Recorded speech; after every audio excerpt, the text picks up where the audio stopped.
बिस्मिल्लाहिर्रहमानिर्रहीम। अस्सलाम वालेकुम स्टूडेंट्स, आज हम चैप्टर नंबर 6 स्टार्ट करने जा रहे हैं। चैप्टर नंबर 6 बेटा हमारा फ्लूइड डायनामिक्स के मुतल्लिक है।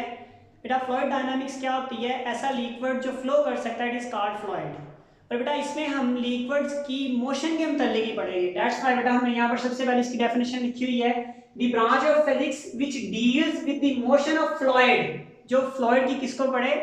मोशन को डील करे, it is called fluid dynamics. इसे क्या कहते हैं बेटा? फ्लूइड डायनामिक्स कहते हैं। बेटा इसकी जो सबसे इंपॉर्टेंट टर्म है, सबसे पहली टर्म है बेटा विस्कोसिटी। मोस्ट इंपॉर्टेंट टर्म है बेटा विस्कोसिटी। बेटा क्या होती है विस्कोसिटी का? अगर बेटा लफ्जी मतलब की बात की जाए तो विस्कोसिटी का मतलब होता है गाढ़ापन। कोई लिक्विड कितना गाढ़ा है या कितना थिक है, इस चीज को एक्सप्लेन करती है विस्कोसिटी। एग्जांपल बेटा हमारे पास पानी, शहद और मिल्क, इन दोनों की विस्कोसिटी, तीनों की सॉरी विस्कोसिटी जो होगी डिफरेंट होगी। मीन पानी सबसे पतला होगा, उसकी विस्कोसिटी सबसे कम होगी। दूध उससे थोड़ा गाढ़ा होगा, मीन उसकी विस्कोसिटी थोड़ी ज्यादा होगी। और हनी सबसे ज्यादा होगा बेटा, उसकी विस्कोसिटी सबसे ज्यादा होगी। तो बेटा विस्कोसिटी हम फिजिक्स पॉइंट ऑफ व्यू से कैसे एक्सप्लेन कर सकते हैं? बेटा देखें, आप सपोज करें आप हैंड जो है पानी के अंदर भी मूव करवा रहे हैं, हैंड जो है मिल्क के अंदर भी मूव करवा रहे हैं, हैंड जो है हनी के अंदर भी मूव करवा रहे हैं। अब सबसे मुश्किल कब होगा बेटा हैंड मूव करवाना? जब आप हनी शहद के अंदर या फिर ग्लिसरीन आप ले लें, ग्लिसरीन के अंदर बेटा मूव करवा रहे हैं, तो उस वक्त विस्कोसिटी ज्यादा होगी, आपको मूव करवाना मुश्किल होगा। क्यों मुश्किल होगा बेटा? क्योंकि आपके हैंड पर अपोजिट डायरेक्शन में फोर्स लग रही होगी। पानी भी लगा रहा होगा वो कम लगा सकता है, शहद लगा रहा होगा वो बहुत ज्यादा लगा सकता है, ग्लिसरीन जो है बहुत ज्यादा लगा सकती है, ग्लिसरीन की विस्कोसिटी सबसे ज्यादा होती है। याद है बेटा, अब जब उसके अंदर हैंड मूव करवाएगा तो फोर्स अपोजिट डायरेक्शन में ज्यादा लगेगी। तो बेटा जो फोर्स ज्यादा लगा सकेगा उसकी विस्कोसिटी ज्यादा होगी। जो अपोजिट डायरेक्शन में जो बेटा फोर्स लगा रहे हैं उसको हम कहते हैं frictional force. That's why frictional effect को हम यहाँ पे फिजिक्स पॉइंट ऑफ व्यू से विस्कोसिटी कहते हैं। तो बेटा हमारे पास होगा the frictional force between the layers of fluid during the motion is called viscosity. जो फ्रिक्शनल फोर्स होती है दो लेयर्स के दरमियान, उसे हम बेटा क्या कहते हैं? विस्कोसिटी कहते हैं। क्योंकि उनके दरमियान फ्रिक्शन ज्यादा होगी तो वो ज्यादा गाढ़ा होंगे, फ्रिक्शन कम होगी तो गाढ़ापन भी क्या होगा? कम होगा, विस्कोसिटी भी क्या होगी? कम होगी। बेटा विस्कोसिटी को ईटा से रिप्रेजेंट करते हैं, और ईटा बेटा किसका इक्वल होता है? Force divide by 6 pi r v. ये हमारे पास बेटा ईटा का फॉर्मूला था। नेक्स्ट बेटा इसे ड्राइव भी करेंगे। इसकी यूनिट की बेटा बात करें तो यूनिट हमारे पास फोर्स का क्या होगा? न्यूटन। 6 पाई बेटा वैसे ही, आर का क्या होगा? मीटर, और वेलोसिटी का क्या होगा? मीटर पर सेकंड। बेटा न्यूटन किसके इक्वल होता है? किलोग्राम मीटर पर सेकंड स्क्वायर। और ये मीटर, एक मीटर इस मीटर से कैंसिल हो जाएगा तो मीटर और सेकंड बेटा एक सेकंड से कैंसिल हो जाएगा, तो बाकी क्या रह जाएगा? बाकी हमारे पास बेटा 1 रह जाएगा। इसका मतलब ये है किलोग्राम, ये मीटर ऊपर जाके माइनस हो गया, और ये पर सेकंड, तो किलोग्राम मीटर पर सेकंड, किलोग्राम पर मीटर पर सेकंड। हम डायमेंशन कैलकुलेट करने के लिए किलोग्राम की जगह पर क्या लिखते हैं? Capital M. मीटर की जगह पर क्या लिखते हैं? Capital L.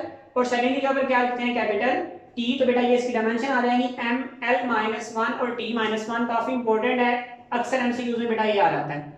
बेटा ड्रैग फोर्स इसकी नेक्स्ट टर्म है। ड्रैग फोर्स बेटा क्या होगी? वही फोर्स जो भी थोड़ी देर पहले मैं आपको बता रहा था, जब आप हैंड मूव करवा रहे हो तो बेटा जो अपोजिट डायरेक्शन में आप पर फोर्स लग रही थी फ्रिक्शन की वजह से, उसे हम कहते हैं ड्रैग फोर्स, जो अपोजिट डायरेक्शन में आपके लग रही थी। तो बेटा इट इज रिटार्डिंग फोर्स। ये रिटार्डिंग फोर्स मतलब अपोजिट लगती है, एक्सपीरियंस बाय द ऑब्जेक्ट, वो ऑब्जेक्ट फील करते हैं that is moving over the fluid, या इसको आप लिख सकते हैं मूविंग थ्रू द फ्लूइड, या बेटा यहाँ पर ओवर की जगह पर आप वर्ड कौन सा यूज कर सकते हैं? थ्रू। जो उसके अंदर से बेटा गुजर रहे हैं, उनके ऊपर से गुजर रहे हैं बेटा, उसे हम क्या कहते हैं? उन पर जो फोर्स लगती है उस फोर्स को क्या कहते हैं? Drag force. ड्रैग फोर्स बेटा जो डिपेंड करती है किस चीज पर डिपेंड करती है? स्पीड ऑफ ऑब्जेक्ट पर डिपेंड करती है। रिमेंबर बेटा याद रखिएगा, जितनी स्पीड से आप हैंड को मूव करवाएंगे उतना ज्यादा आप पर फोर्स अप्लाई होगी। मतलब किसी ऑब्जेक्ट की स्पीड जितनी ज्यादा होगी उस पर फोर्स उतनी ज्यादा लगेगी। दैट्स व्हाई बेटा सबसे इंपॉर्टेंट फैक्टर है drag force is increase when speed of object is increase.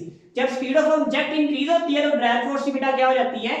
Increase हो जाती है। वैसे बेटा ड्रैग फोर्स जो होती है वो सिर्फ और सिर्फ वेलोसिटी पर डिपेंड नहीं करती, बल्कि जो ऑब्जेक्ट मूव कर रहा है उसके साइज पर भी डिपेंड करती है। तो बेटा हम इसकी डिपेंडेंस जो है, एक तो बेटा साइज है। साइज का मतलब क्या है? साइज का मतलब आर यानी रेडियस उसका कितना है, उसका साइज कितना है, डायमीटर कितना है। और दूसरी बेटा क्या चीज है, वेलोसिटी, तो वेलोसिटी पर भी डिपेंड करती है। और बेटा तीसरा फैक्टर हमारे पास क्या रहता है, तीसरा फैक्टर बेटा हमारे पास आता है विस्कोसिटी यानी ईटा, ईटा पर भी डिपेंड करती है। तो बेटा ये तीन फैक्टर्स पर डिपेंड करती है। कोई गाड़ा ज्यादा होगा तो वो ज्यादा फोर्स लगा देगा, कोई जो ऑब्जेक्ट मूव कर रहा है उसकी वेलोसिटी ज्यादा तो फोर्स पे भी ज्यादा लगेगी, साइज ज्यादा, और तीनों पे डायरेक्टली प्रोपोर्शनल है। इनमें से कोई चीज भी बढ़ाएंगे तो डायरेक्ट फोर्स क्या हो जाएगी, बढ़ जाएगी, और जितने टाइम्स बढ़ाएंगे उतने टाइम्स बढ़ेगी। सपोज करें रेडियस आप डबल कर रहे हैं तो ड्रैग फोर्स भी डबल हो जाएगी, वेलोसिटी डबल कर रहे हैं ड्रैग फोर्स भी डबल हो जाएगी, और किसी का गाड़ा बन गया ईटा कोएफिशिएंट ऑफ फ्रिक्शन इसे डबल कर रहे हैं तो ड्रैग फोर्स भी डबल हो जाएगी, या जितने टाइम्स भी आप बढ़ा रहे हैं उतने टाइम्स बढ़ जाएगी। अब बेटा इसी केस को एक्सप्लेन किया स्टोक्स ने क्या कहा, स्पेशली बेटा उसने कहा according to Stokes law a force on spherical object, specially Stokes law spherical object के लिए, स्फेरिकल जो गोल हो हर तरफ से फैले हो, जैसे जमीन हो गया, फुटबॉल हो गई या कोई और बॉल हो गई, स्फेरिकल होता है, ऑब्जेक्ट ऑफ रेडियस r, जिसका रेडियस क्या है r, and moving with velocity v, और मूव कर रहा है वेलोसिटी v के साथ, experience a drag force which is, वो एक ड्रैग फोर्स महसूस करता है जो किसके इक्वल होती है, Fd 6 पाई ईटा r into v। एक्चुअली बेटा ये F डायरेक्टली प्रोपोर्शनल r के होता है और F डायरेक्टली प्रोपोर्शनल v के होता है, अभी मैंने आपको बताया था। और तीसरा बेटा आप ये भी लिख सकते हैं F डायरेक्टली प्रोपोर्शनल किस चीज के होगा, ईटा के लिए F क्या होगा, डायरेक्टली प्रोपोर्शनल होगा, आप इस चीज को भी एक्सप्लेन कर सकते हैं। और बेटा इन तीनों को जब इकट्ठा करके लिखते हैं तो आपके पास क्या बन जाता है, F डायरेक्टली प्रोपोर्शनल ईटा r और v, इसको खत्म करते हैं, इक्वल लगाते हैं और कांस्टेंट लगाते हैं। यहाँ पे बेटा ये कांस्टेंट आता है 6 पाई, 6 पाई यहाँ पर नॉर्मली बेटा क्या होता है, कांस्टेंट। लेकिन अगर एक ही फ्लूइड की बात करें तो 6 पाई ईटा कांस्टेंट होगा, अगर डिफरेंट फ्लूइड की बात करें तो 6 पाई कांस्टेंट होगा, लेकिन अगर एक ही फ्लूइड की बात करें तो उसके लिए 6 पाई ईटा कांस्टेंट होगा, क्योंकि एक ही फ्लूइड के लिए ईटा की वैल्यू चेंज नहीं होगी, डिफरेंट फ्लूइड लेंगे तो ईटा की वैल्यू चेंज होगी। यहाँ तक बेटा इसकी बेसिक डेफिनेशंस थी इस चैप्टर की, तीनों में से कोई एक शॉर्ट क्वेश्चन पूछ सकता है, वो विस्कोसिटी का पूछ सकता है, ड्रैग फोर्स का पूछ सकता है, या फिर स्टोक्स लॉ का पूछ सकता है। तो बेटा नेक्स्ट हमारे पास टर्मिनल वेलोसिटी आ जाती है, तो इस चैप्टर का पहला लॉन्ग क्वेश्चन है, it is very important question also. और बेटा ये क्वेश्चन बेसिकली हमने क्या कैलकुलेट करना है, टर्मिनल वेलोसिटी कैलकुलेट करनी है। बेटा टर्मिनल वेलोसिटी क्या होती है, टर्मिनल वेलोसिटी किसी ऑब्जेक्ट की वो वेलोसिटी होती है जो ऑब्जेक्ट ऊपर से नीचे की तरफ फॉल करते हुए गेन कर लेता है, ये नॉर्मली कांस्टेंट वेलोसिटी होती है, जो कांस्टेंट वेलोसिटी गेन कर लेता है बेटा वो टर्मिनल वेलोसिटी होती है। बेटा ये उस वक्त ऑब्जेक्ट गेन करता है जब हमारे पास ऊपर की तरफ लगने वाली फोर्स और नीचे फोर्स ऑफ ग्रेविटी क्या हो जाती है, इक्वल हो जाती है। तो बेटा number 1 point it is constant होती है, और नंबर 2 बेटा ये velocity normally object free fall करते हुए गेन करते हैं। तो बेटा डेफिनेशन में ये लिखा हुआ है the constant velocity gain by the free falling object, constant velocity जो गेन कर लेते हैं free falling object is called terminal velocity. इसे बेटा क्या कहते हैं, टर्मिनल वेलोसिटी कहते हैं। बेटा इसी को एक्सप्लेन करने के लिए हमने एग्जांपल ली है, कंसीडर अ फॉग ड्रॉपलेट, एक फॉग ड्रॉपलेट मीन ओस का कतरा या शबनम का कतरा जो नीचे की तरफ आ रहा है, मूविंग डाउनवर्ड वेलोसिटी v, नीचे की तरफ आ रहा है। बेटा आपको पता है जब कोई ऑब्जेक्ट ऊपर से नीचे की तरफ आ रहा होता है तो उसकी वेलोसिटी हर एक पॉइंट पर बढ़ रही होती है, और एक वक्त आता है कि उसकी वेलोसिटी क्या हो जाती है, कांस्टेंट हो जाती है। बेटा वही वर्ड यहाँ पर लिखा हो, moving with velocity v as shown in figure, जैसे कि बेटा इस फिगर में दिखाया गया नीचे की तरफ आ रहा है। नेक्स्ट बेटा initially its velocity is less, starting में तो इसकी वेलोसिटी क्या होगी, कम, जैसे जैसे नीचे आता जाएगा वेलोसिटी इज लेस होती, सॉरी बढ़ती जाएगी। स्टार्टिंग में वेलोसिटी क्या है, कम, अगर वेलोसिटी कम है तो ड्रैग फोर्स भी क्या होगी, कम, so drag force is less, drag force भी क्या होगी बेटा, लेस होगी। Net force experience by the droplet, इस पर जो टोटल फोर्स लग रही है बेटा वो किसके इक्वल है, वो हमारे पास है F is equal to Fg, इस पर टोटल बेटा दो फोर्सेस लग रही है, एक फोर्स बेटा इस पर लग रही है अपवर्ड जो ड्रैग फोर्स है, फ्रिक्शन की फोर्स, और एक इसे जमीन अपनी तरफ खींच रही है, वो कौन सी है बेटा, वो हमारे पास ग्रेविटेशनल फोर्स है। इसमें बेटा देखिए हमारे पास तो जो ऊपर की तरफ फोर्स लगी है और नीचे की तरफ फोर्स लगी है, दोनों की डायरेक्शन भी बेटा क्या है, दोनों की डायरेक्शन भी क्या है, अपोजिट। दैट्स व्हाई यहां पर हम क्या लिखेंगे, Fg माइनस Fd, नॉर्मल नीचे की तरफ जो फोर्स लग रही है फोर्स ऑफ ग्रेविटी है वही ज्यादा होगी, दैट्स व्हाई बेटा Fg माइनस Fd लिखा। अगर ऊपर की तरफ जा रहा होता तो ऊपर वाली फोर्स ज्यादा होती तो हम लिखते हैं Fd माइनस Fg। देखिए बेटा नीचे की तरफ आ रहा है तो फोर्स ऑफ ग्रेविटी ज्यादा है, फोर्स ऑफ ग्रेविटी ज्यादा तो ड्रैग फोर्स लेस हुई, दैट्स व्हाई हमने फोर्स ऑफ ग्रेविटी में से ड्रैग फोर्स को क्या कर दिया, कम कर दिया। Fg बेटा किसके इक्वल होती है, mg के इक्वल, तो Fg की जगह बेटा क्या आ गया, mg माइनस Fd। अब वो नीचे की तरफ ऑब्जेक्ट आता जा रहा है, उसकी वेलोसिटी बढ़ती जा रही है, एक वक्त आएगा जब वेलोसिटी जो होगी कांस्टेंट हो जाएगी, when droplet gain a constant velocity, जब ड्रॉपलेट कांस्टेंट वेलोसिटी गेन कर लेगा, velocity it's acceleration is zero, constant velocity का मतलब वेलोसिटी चेंज नहीं हो रही, अगर बेटा वेलोसिटी चेंज नहीं हो रही तो एक्सेलरेशन बेटा उसका कितना होता है, एक्सेलरेशन उसका जीरो होता है, लिहाजा बेटा एक्सेलरेशन हम कितना लिख देंगे, जीरो। अगर बेटा एक्सेलरेशन हमारे पास बेटा यहाँ पर क्या है, जीरो है, तो इसकी जगह पे बेटा जीरो पुट करेंगे, f equal to m, a की जगह पर जीरो पुट करें तो जीरो इससे मल्टीप्लाई क्या हो जाएगा, f इक्वल टू क्या हो जाएगा, जीरो। मतलब यहाँ पर आपने f की जगह पर कितना पुट कर देना है, जीरो, बाकी mg बेटा वैसे ही माइनस fd वैसे ही।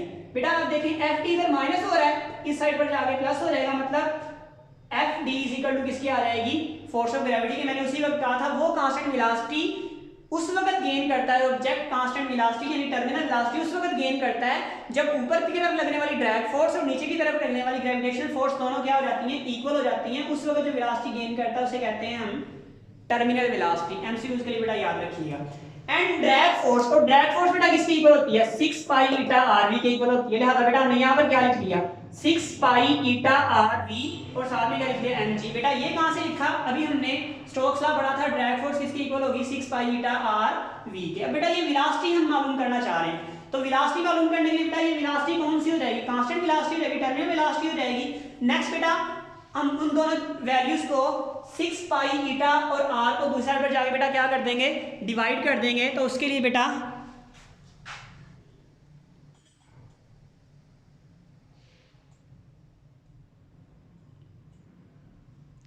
जी बेटा नेक्स्ट हम 6 पाई ईटा आर इस सारी वैल्यू के साथ क्या करते हैं बेटा, डिवाइड, और वी टी वैसे ही रह जाएगा, और एम जी। बेटा देखिए हमने क्या किया है, इसके साथ छोटा सा टी लिख दिया, टी का मतलब है टर्मिनल वेलोसिटी, एम जी देना 6 पाई ईटा आर, इधर आगे क्या हो गया बेटा, divide. As we know that, जैसे कि हमें बेटा पता है, इसको इक्वेशन हमने 1 कह दिया या 1 कह रहे हैं। उसके बाद बेटा एज वी नो दैट, जैसे कि हमें पता है डेंसिटी इज इक्वल टू होता है मास पर यूनिट वॉल्यूम, तो बेटा मास किसके इक्वल होगा, डेंसिटी मल्टीप्लाई बाय वॉल्यूम। अब बेटा वो बहुत छोटा ऑब्जेक्ट है, उसका मास कैलकुलेट करना मुश्किल होता है, दैट्स व्हाई हम ये फार्मूला ले रहे हैं। इसमें देखें value of sphere, volume of sphere, sorry volume of sphere बेटा किसके इक्वल होता है, एमसीक्यूज के लिए बेटा ये भी याद रखना important point. Volume of sphere बेटा क्या होता है, 4/3 पाई आर क्यूब, यहाँ पर आर उसका रेडियस होगा। सपोज करें इसका रेडियस यहाँ पर क्या है, यहाँ से यहाँ तक सर्कल का आधा जो क्या होता है वो रेडियस होता है, ये आर है।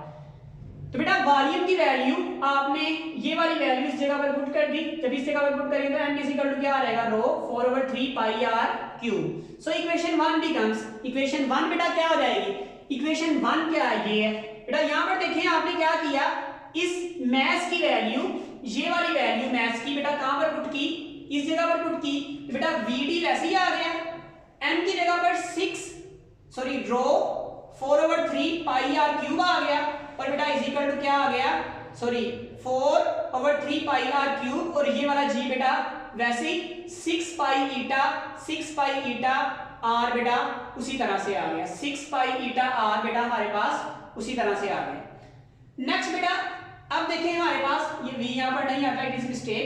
अच्छा बेटा v t टर्मिनल वेलोसिटी बेटा हमारे पास क्या बन जाएगी, इसको कैंसिल कर दें, 2 को 2 2 आर 4 और 2 3 आर 6, 1 पाई से कैंसिल, 1 आर से कैंसिल, बाकी ना रह गया r2। अगर बेटा इसको मजीद सिंपलीफाई करके आप लिखना चाहते हैं तो आप लिख सकते थे रो इंटू 4 और पाई। नेक्स्ट बेटा आप लिख सकते थे आर क्यूब है तो 3 बार r लिख लें, r 3 बार आ गया, ये बेटा 3 नीचे आ गया, ये बेटा 6, ये हमारे पास बेटा पाई, ये बेटा हमारे पास आ गया ईटा, और ये हमारे पास बेटा आ गया आर। एक आर इस आर से कैंसिल, 3 2 आर 6 और 2 2 आर 3 2 आर 6 और 2 2 आर 4, एक आर से कैंसिल, पाई से कैंसिल, तो बाकी क्या रह गया 2 2 रो आर मल्टीप्लाई बाय आर का स्क्वायर। उसके बाद बेटा ये जी वैसे ही, तो ये हमारे पास जी उसी तरह से आ रहेगा, 3 3 आर 9 हो जाएगा, तो हमने बेटा क्या लिख लिया यहाँ पर 9, और उसके बाद जी और ईटा सिर्फ रह गया, बाकी हमारे पास बेटा क्या रह गया ईटा। तो ये हमारे पास टर्मिनल वेलोसिटी होगी जो बराबर होगी 2 रो आर स्क्वायर जी ओवर 9 ईटा।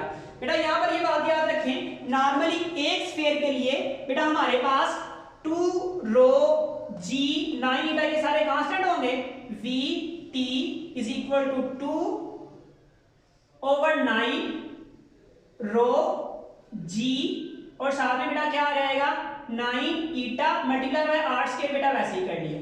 बेटा ये सारी अगर वैल्यू कांस्टेंट लेट कर ली जाए, अगर बेटा ये वैल्यू सारी कांस्टेंट लेट कर ली जाए तो हमारे पास टर्मिनल वेलोसिटी जो बेटा होती है वो किसके इक्वल आ जाती है, वो इक्वल आ जाती है v मल्टीप्लाई बाय कांस्टेंट, ये सारी वैल्यूज कांस्टेंट लेट कर लें और बेटा ये आ जाएगा r का स्क्वायर।